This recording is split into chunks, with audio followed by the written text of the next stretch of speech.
In the vast, echoing halls of the University of Galactic History on Zaloria, Lirak maneuvered through shadowed shelves stacked with ancient tomes and digital archives. His two friends, Zara and Thon, trailed behind, their eyes wide with a mix of excitement and anxiety. "Are you sure this is a good idea, Lirak?"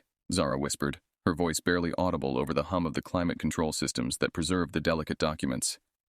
"Absolutely," Lirak replied, his fingers dancing over a holographic display, searching for specific restricted files.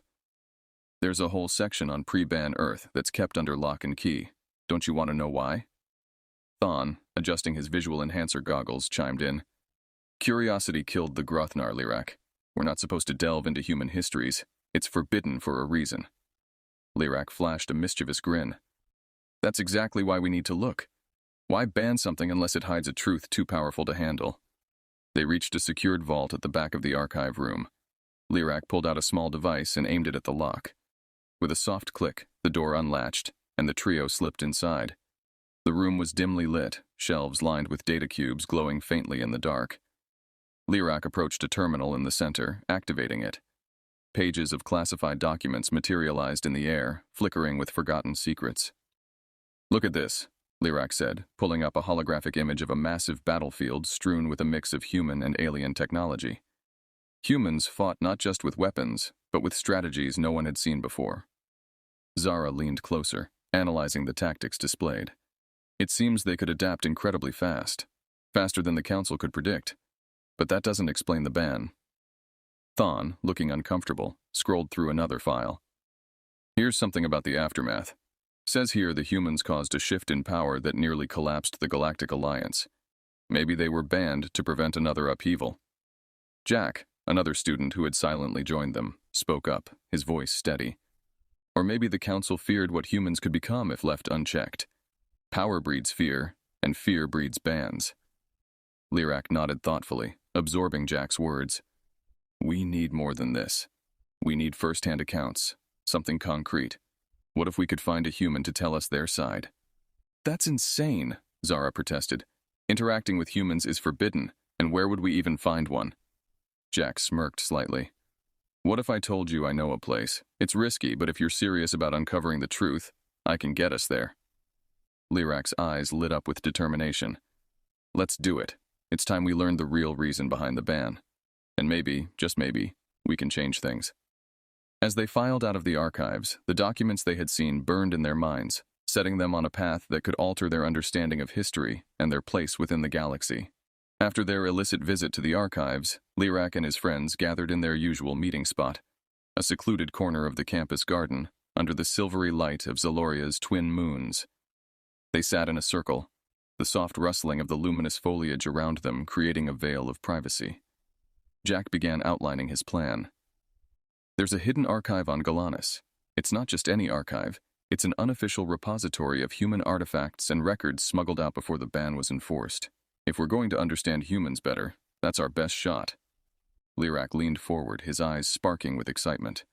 "How do we get there without attracting attention from the authorities?"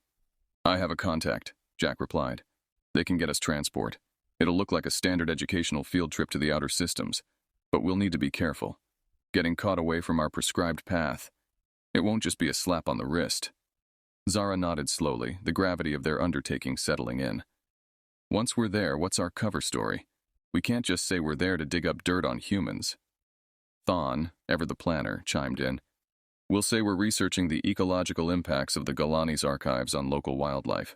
It's believable and gives us a reason to poke around." The group agreed, and over the next few days, they prepared for their journey, gathering supplies and crafting a believable research proposal. Jack's contact came through with credentials and transport arrangements, and soon they were aboard a small cruiser, the starry expanse of space stretching out before them. Upon landing on Galanus, the alien world greeted them with its vibrant colors and bustling markets. The students blended in, their guise as researchers unquestioned as they made their way to the archive. Jack led them to a nondescript building tucked away behind a row of colorful stalls selling exotic fruits. Inside, the archive was a treasure trove of information. Rows upon rows of data cubes, ancient manuscripts, and digital recordings filled the space. Lirak found a terminal and quickly began searching through the digital archives. "Here, look at this," Lirak called out. He projected a series of images and documents onto the wall. One document detailed an emergency meeting of the Galactic Council discussing the human question. It says here that the humans' adaptive strategies in warfare were seen as an existential threat to the established order. Jack sifted through another stack of documents. And here's a personal journal from a council member. It mentions fear of human unpredictability and their potential to disrupt centuries of peace and progress. As they delved deeper, Thon uncovered a series of communication intercepts between human leaders and defectors from various alien civilizations. Humans were building alliances, sharing technology. The Council might have feared an alliance led by humans could challenge their authority. Zara, who had been quietly scanning a series of letters, looked up with a serious expression. There's more. These letters between human diplomats show they were aware of the Council's fears. They tried to negotiate to prove they were no threat. But it seems they were met with silence and eventually hostility. The revelations were profound, reshaping their understanding of human history. As they absorbed the implications of their findings, Lyrak summarized their thoughts. It wasn't just what humans did in wars, it's what they represent, a potential to change, to innovate in ways that threaten those in power. Their research sessions stretched into the night, each student lost in thought as they pieced together a narrative far different from what they had been taught. They were no longer just students on a field trip. They were investigators uncovering truths that could shake the foundations of the galaxy. Having unearthed unsettling revelations about humanity's past and the Galactic Council's fears, Lyrak, Zara, Thon, and Jack couldn't shake their curiosity about Earth and its people. Amid their studies back on Zaloria, the group covertly planned a daring trip to Earth, seeking a deeper understanding and first-hand accounts of human history. The planning was meticulous. Jack, who had some clandestine contacts due to his previous forays into restricted knowledge, secured them a stealth shuttle capable of bypassing standard galactic surveillance. "We'll be ghosts in the cosmos," he assured them, though the tension in his voice betrayed his anxiety. On the eve of their departure, the group gathered in Lyrak's quarters, surrounded by maps of Earth and various alien tech modified to help them blend in upon arrival. Thon, ever cautious, voiced his concerns once more. "We know what's at stake here. If we're caught, it's not just expulsion we're facing. It could be imprisonment, or worse." Lyrak nodded, understanding the gravity of the situation, but driven by a deeper moral conviction. "We have to try. The truth about humanity might change how the entire galaxy interacts with them. It's a risk, but one worth taking for the sake of truth." The journey through space was tense and quiet, each member of the team lost in their own thoughts, preparing for the myriad of possibilities that lay ahead. When Earth finally came into view, a beautiful blue orb suspended in the vastness of space, they were all struck by its serene appearance, so at odds with the tales of war and chaos they had learned about. They landed discreetly on the outskirts of a large forested area near what was once known as North America, based on their pre-trip research. The Earth was lush, vibrant, and teeming with life, vastly different from the sterile environments of many alien worlds. Jack led them to an old contact of his, a historian named Simon, who had agreed to meet them despite the inherent dangers. Simon was a rugged human, his face lined with years of studying and surviving in a world that had been shunned by the galaxy. "Welcome to Earth," Simon greeted, his voice gruff but not unfriendly. "Not many out there dare to tread these lands anymore. What brings you so far from home?" Lyrak stepped forward, his voice steady. "We seek the truth about your people, beyond what the Council tells us. We've read about the wars, the strategies, the bans, but we believe there's more to humanity than fear and restrictions." Simon studied them for a moment before nodding slowly. "I can show you our archives, the ones we've hidden from galactic eyes, but you must understand, the truth is often heavier than the lies that bury it."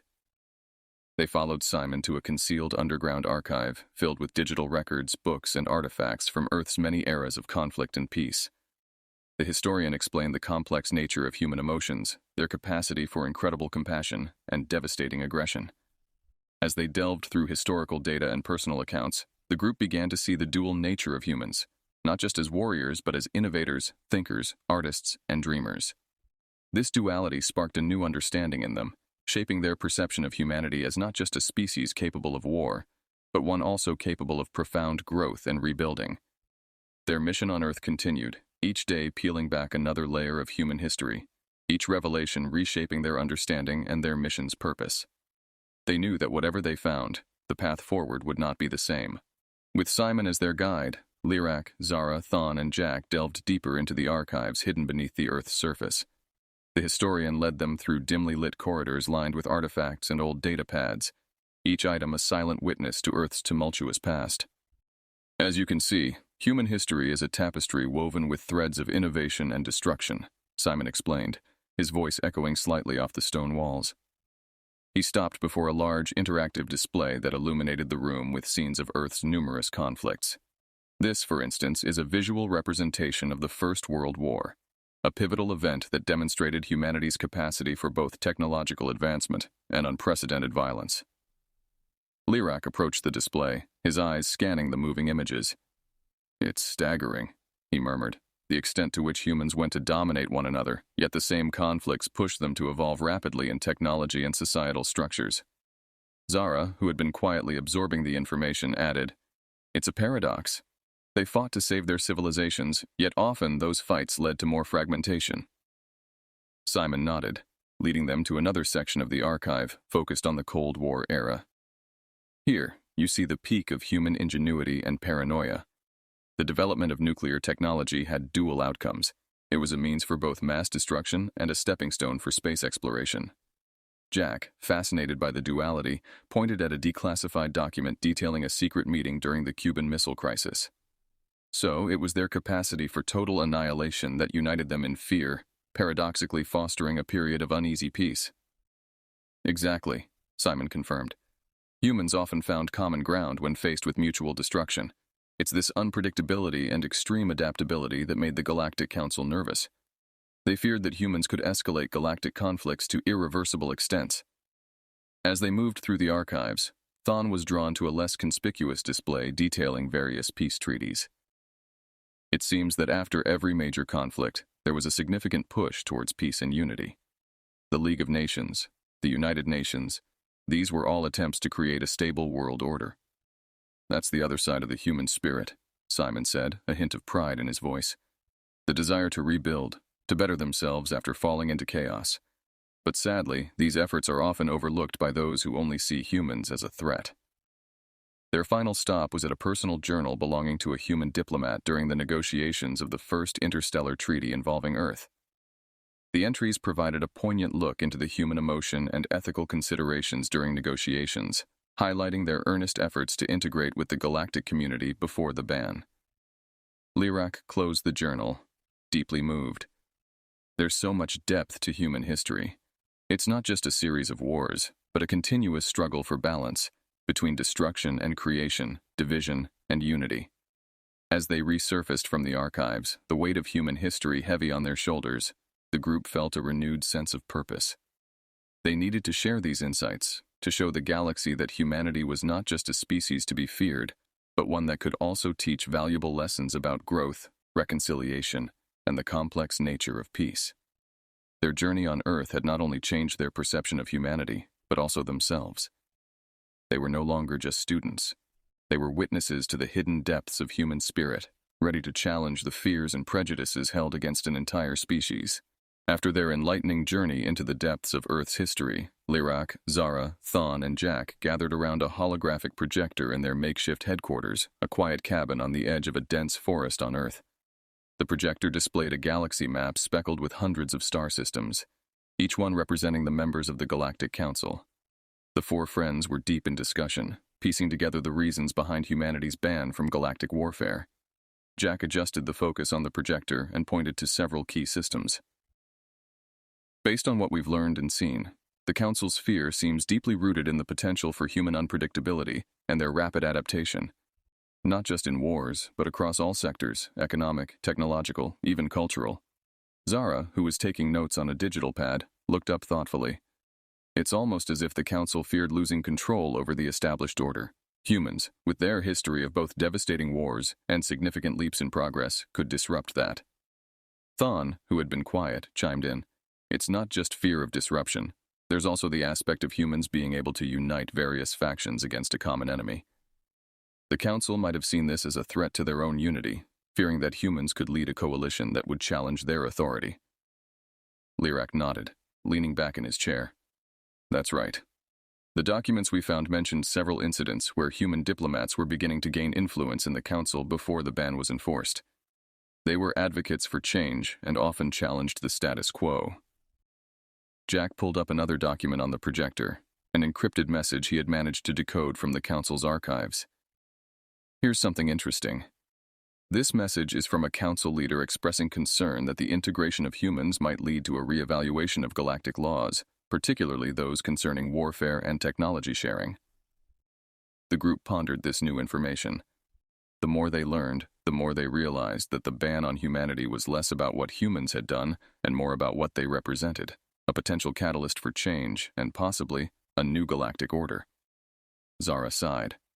So, we're dealing with a council that prefers maintaining an uneasy peace rather than facing the changes that humanity could bring. It's ironic, considering how much humans have tried to learn from their past mistakes. The discussion turned towards planning their next steps. They knew they had to be careful in how they presented their findings. Exposing the council's fears without causing a backlash would require tact and precise timing. Thon proposed a strategy. We should compile our findings into a series of anonymous broadcasts. Leak the information slowly, let it permeate through academic and public channels. Create a dialogue around it. Lirak agreed. Yes, and we'll need to ensure our sources are untraceable. The last thing we need is the council tracing this back to us before we're ready. Jack suggested another layer to their plan. We should also reach out to sympathetic figures within the council, those who might see the value in reconsidering humanity's role. If we can sway even a few, it might be enough to start a formal debate. As they finalized their plans, the group felt a mix of hope and apprehension. They were about to challenge a galactic status quo that had been in place for centuries. But armed with the truth about humanity, they were determined to shine a light on the fears that had kept humans isolated from the rest of the galaxy. Their next steps would have to be calculated and precise, as they were not only carrying the weight of their findings, but also the potential for a significant shift in galactic perceptions. The balance between revealing the truth and preventing galactic upheaval was delicate, and every move they made from now on had to be meticulously planned. Back on Zaloria, the air was charged with a palpable tension as Lirak, Zara, Thon, and Jack began the delicate task of disseminating the truths they had uncovered. They set up in an abandoned warehouse on the outskirts of the university campus, transforming it into their clandestine operations center. Zara, skilled in information technology, secured their communication lines, ensuring that nothing could be traced back to them. I've encrypted our broadcasts using a dynamic cipher algorithm. Even the best council cryptographers will have trouble cracking these, she stated, her fingers flying over the holographic keyboard. Jack, meanwhile, was focused on crafting the content of their messages.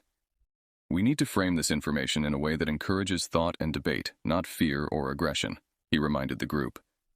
He meticulously edited their first series of broadcasts, highlighting humanity's contributions to innovation and peace rather than just their wartime activities. Thon was in charge of the distribution network, setting up anonymous relay stations across various academic and public channels. If we spread the information through multiple sources, it will appear more credible and will be harder for the council to suppress, he explained, mapping out the transmission plan on a large digital screen. Lirak took on the role of coordinator, ensuring that all aspects of their plan worked in harmony.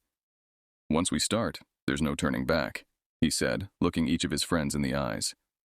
Are we all ready for this? With a collective nod, they initiated the first broadcast.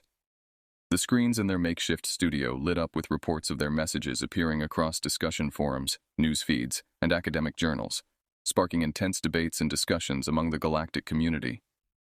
The response was immediate and widespread. Scholars and citizens alike began to question the long-standing ban on humans, discussing the potential benefits and risks of reintegrating humanity into galactic affairs. The topic of human nature, with all its complexities, became a subject of significant scholarly interest and public curiosity. As weeks turned into months, Lirak and his team closely monitored the effects of their campaign. They gathered in their warehouse nightly to review feedback and plan further disclosures. One evening, as they were analyzing the latest wave of public opinion, a new message came through their secure channel. It was from an anonymous source claiming to be a member of the Galactic Council. I have watched your campaign with great interest, the message read. You have sparked a necessary dialogue. It's time we met. I believe it's time for change, and I can help. The group was stunned. The possibility of having an ally within the council itself was something they had hoped for, but hardly dared to believe would happen. After a heated discussion, they agreed to meet the mysterious council member, taking every possible precaution to ensure their safety and secrecy. The meeting was set for a neutral location on a small, uninhabited moon.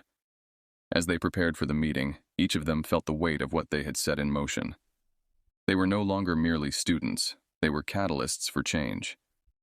But with the possibility of a powerful ally, their hopes for a peaceful reevaluation of humanity's place in the galaxy were stronger than ever.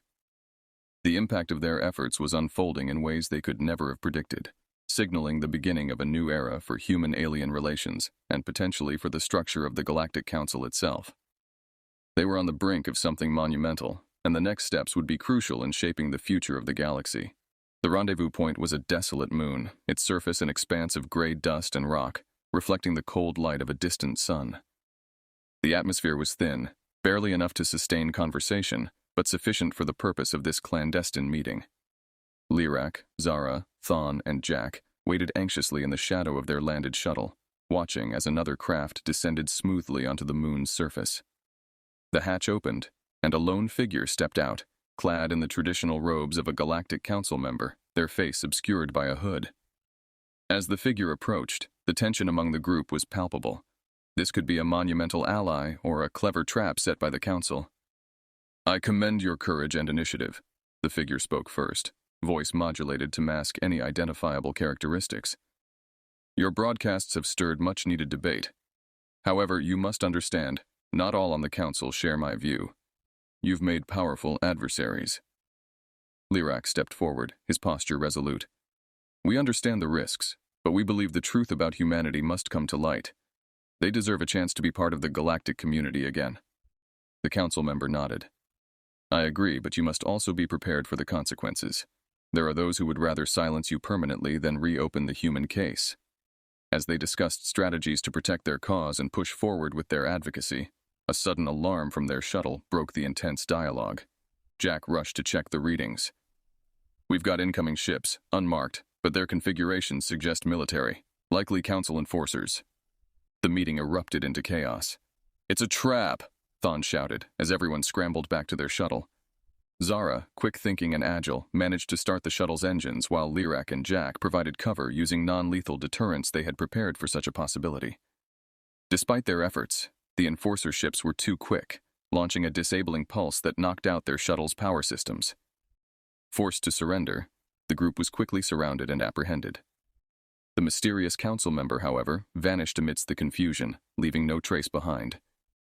Bound and under heavy guard, Lyrak, Zara, Thon, and Jack were transported to a high-security facility on a fortified moon controlled by the Galactic Council. In a stark, brightly lit interrogation room, they were confronted by a high-ranking official, General Crix, whose disdain for their actions was evident. "You've caused quite a stir with your little campaign," General Crix sneered. "Did you really think you could challenge the Council's decisions and get away with it?" "We were only seeking the truth," Lyrak defended staunchly. "Is the Council so afraid of a few students discovering inconsistencies in their policies?" "The Council has every right to maintain order and security throughout the galaxy," Crix retorted. "Your actions could have incited unrest, even war. You will be tried for sedition and espionage against the Galactic Council." Despite the grim situation, the resolve of the four friends did not waver. They knew the risks, but believed in the righteousness of their cause. "We stand by our actions," Jack declared firmly. "One day, the galaxy will see that understanding and integration are the paths to true peace, not suppression and fear." As they were led back to their cells to await trial, the reality of their predicament settled in. Yet, despite the uncertainty and fear, there was a glimmer of hope. Their message had reached far and wide, igniting conversations and debates across countless worlds. They might be silenced for now, but the seeds of change had been sown. The trial of Lyrak, Zara, Thon, and Jack became a galactic spectacle, broadcast across countless star systems. Confined yet defiant, the four friends were led into a vast courtroom, its walls adorned with the emblems of the Galactic Council. Across the galaxy, viewers tuned in, their attention captured by the dramatic unfolding of what was being called the trial of the century. As the proceedings began, the Chief Justice, a venerable member of the Council, addressed the courtroom with a stern voice. We are gathered here to address serious charges against these individuals who have willfully disseminated classified information and endangered the stability of the Galactic Alliance. Lyrak stood first to speak in their defense, his voice calm but powerful. Your Honor, members of the Council and beings of the galaxy, we embarked on our quest not to undermine the Council, but to illuminate truths long buried. Humanity's history, like that of any species, contains both darkness and light. Denying them the opportunity for redemption based on past actions is an injustice not only to humans, but to all who believe in the capacity for change. One by one, Zara, Thon, and Jack shared their testimonies, detailing their journey, the insights they gained about humanity, and their reasons for challenging the Council's directives. Throughout, they remained poised and articulate, their resolve unshaken even under the harsh scrutiny of the prosecution. The galaxy watched, captivated as the trial delved into complex discussions about fear, governance, and the potential for interspecies unity. Scholars, activists, and ordinary citizens began voicing their support for the students, sparking peaceful demonstrations and vigils across various planets. Amidst the trial, an unexpected development occurred. The anonymous council member who had initially met with the group on the desolate moon came forward, revealing himself as Counselor Yenar, a respected figure known for his advocacy for transparency and reform. Counselor Yenar addressed the court, his voice resonant and clear. We stand at a pivotal moment in our history. These young individuals have shown us that the path to a truly united galaxy is not through suppression and fear, but through understanding and dialogue. It is time we reconsider the ban on humanity and reevaluate our stance on transparency and governance. The courtroom erupted in murmurs, the impact of his words not lost on the assembly. The trial continued for several more days, with experts, historians, and political theorists presenting arguments on both sides of the issue. Finally, the day of the verdict arrived. The Chief Justice, having considered all testimonies and the galactic sentiment, spoke solemnly. While the actions of these students were against the laws of the Council, their intentions and the subsequent public discourse have highlighted a critical need for reevaluation of our policies. Therefore, I decree that they are to be released on probation, and that a commission be formed to investigate the potential reintegration of humanity into the Galactic Alliance. The verdict was met with a mixture of shock and jubilation across the galaxy. Lyrak, Zara, Thon, and Jack were released, their spirits lifted by their unexpected victory and the chance for a new beginning. As they walked free, the galaxy behind them was already changing, conversations about human integration and council reform echoing through communities and governments. The four friends knew their journey had sparked a flame that would burn on, illuminating paths not just for humanity, but for a more inclusive and transparent Galactic Council. Their story was a testament to the power of truth and the unyielding spirit of those who dare to challenge the status quo, driving forward the wheels of change in an ever-evolving galaxy.